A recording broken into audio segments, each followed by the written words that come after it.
Akibat mimpi buruk lagi. Jovita masih di kamar Bu Atin. Tidur satu harian membuatnya tak bisa memejamkan mata lagi. Bi, aku tidak bisa tidur lagi karena kelamaan tidur siang tadi. Apa perlu Bibi bawakan susu hangat? Enggak, Bi, masih kenyang. Wanita parubaya itu duduk di samping Jovita. Ia meraih punggung tangan Jovita, mengelusnya dengan lembut. Apa semua ini mengganggu pikiranmu? Iya, sangat mengganggu. Aku berpikir bagaimana caranya untuk kabur dari rumah ini, Bi. Jangan, Non. Jangan pernah melakukan hal itu. Itu akan membuatmu dalam masalah besar nantinya. Kenapa, Bi? Bos naga galak itu kan lagi tidak ada di sini. Ujar Jovita. Ia berniat kabur. Non Hara, belum pernah ada seseorang yang bisa lolos dari pengawasan Pak Leon. Dia lelaki. Apa, Bi? Dia lelaki apa? Dia bukan lelaki yang seperti yang kamu pikirkan. Maksudnya, Bi? Dia hebat apa? Dia sadis? Melampaui yang kamu pikirkan, Non. Memang sehebat apa si ular naga itu? Biatin hanya tersenyum kecil saat Jovita menyebut Leon si ular naga. Pokoknya jangan pernah mencoba melarikan diri, Non, dari sini. Bibi tidak mau kamu menyesalinya. Bibi sudah mengenal Leon cukup lama. Jadi Bibi tahu seperti apa dia. Lalu, apa yang aku lakukan, Bi? Baiklah, kamu masih muda dan sudah mengalami banyak penderitaan. Turuti apa yang dikatakan Leon. Apapun yang dia katakan, lakukan saja. Hanya dengan begitulah dia memberimu kepercayaan. Tapi, aku merasa tidak tahan lagi berada di sini, Bi. Aku hanya ingin bebas. Aku hanya ingin melihat dunia luar. Salsa dan Sabrina bisa bebas keluar. Lalu, kenapa aku tidak? Itulah yang Bibi katakan padamu, Non. Lakukan apapun yang dia katakan. Mungkin suatu saat ia akan memberimu hak untuk bebas. Jovita diam, memikirkan yang dikatakan Bu Atin. Baiklah, Bi. Aku akan memikirkannya. Tapi malam ini, aku tidak bisa tidur. Aku ingin jalan-jalan di pinggir pantai.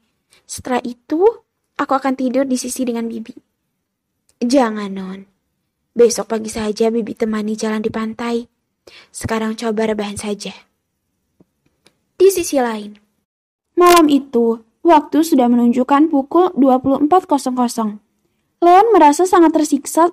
Segala cara ia lakukan agar matanya bisa tidur. Ia keluar dari rumah dan pergi lagi ke rumah singgahnya, membawa potongan kayu menggunakan kapak. Ia mengerjakan agar tubuhnya kelelahan dan mengantuk. Tetapi matanya tak kunjung bisa diajak tidur. Memotong kayu tidak berhasil membuat mengantuk. Kali ini, meminta Riko membawa 1 botol minuman. Tetap tak kunjung merasa mengantuk. Sial, aku tidak bisa tidur. Leon semakin frustasi saat ia merasa tubuhnya sangat lelah dan kepalanya pusing. Namun matanya tak kunjung mau dia ajak tidur. Ia membuka laci di samping ranjang dan meminum obat penenang beberapa butir untuk membantunya tidur. Namun, Leon seakan-akan dikutuk hidupnya. Saat ia bisa tidur ternyata ia mengalami mimpi buruk itu lagi. Bahkan, kini yang lebih menyeramkan. Dalam mimpinya, Leon bertemu dengan makhluk jelek berbulu dengan gigi panjang dan mata memerah. Siluman Maryaban.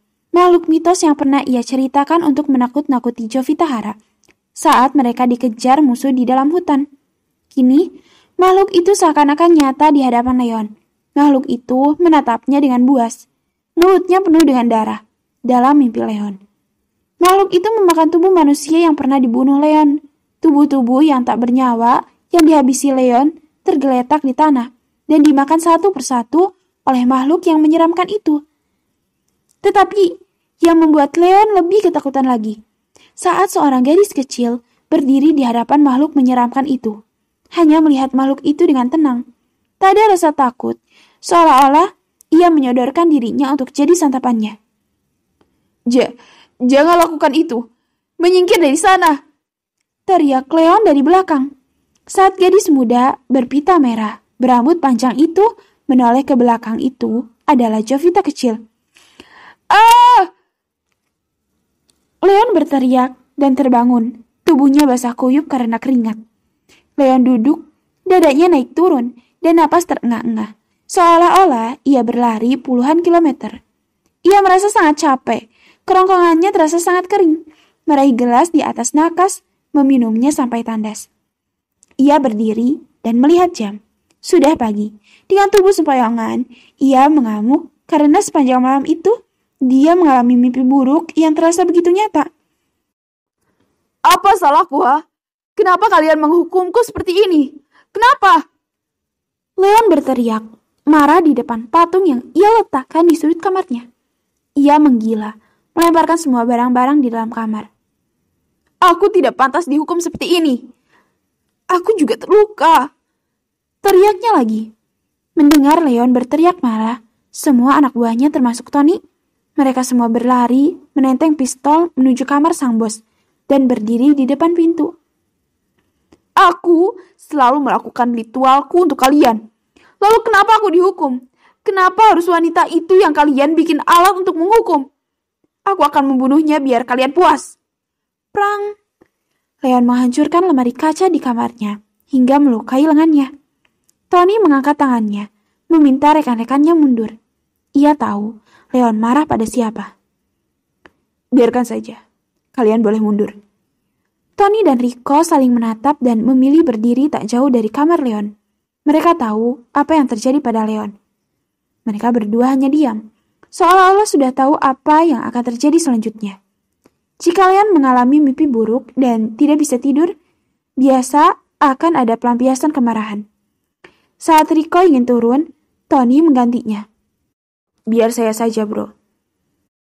Oke. Rico berhenti. Tony dan anak-anak yang lain mengangkat samsak tinju di lapangan belakang rumah dan mempersiapkan arena tembak untuk sang bos. Jika Leon mengalami hal seperti itu, ia akan melampiaskan kemarahannya pada samsak tinju, kalau tidak, ia akan olahraga menembak. Rumah Leon agak jauh dari pemukiman warga, jadi saat ada suara tembakan di rumahnya, sudah hal biasa, karena itu sudah punya surat izin untuk semua senjata yang ia pakai. Tetapi, untuk bisnisnya beda ceritanya. Leon seorang mafia kelas kakap yang menguasai perdagangan senjata ilegal antar negara. Tetapi untuk narkoba, ia tidak memegangnya. Ia bermain di bagian yang sulit ditembus polisi.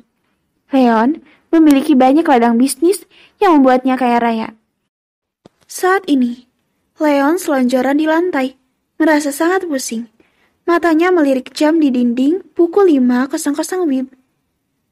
Ya ampun, kalian menyiksa aku satu malam. Dari aku minum obat tidur lalu tidur, kalian sudah memberiku mimpi buruk sampai pagi. Ucap Leon.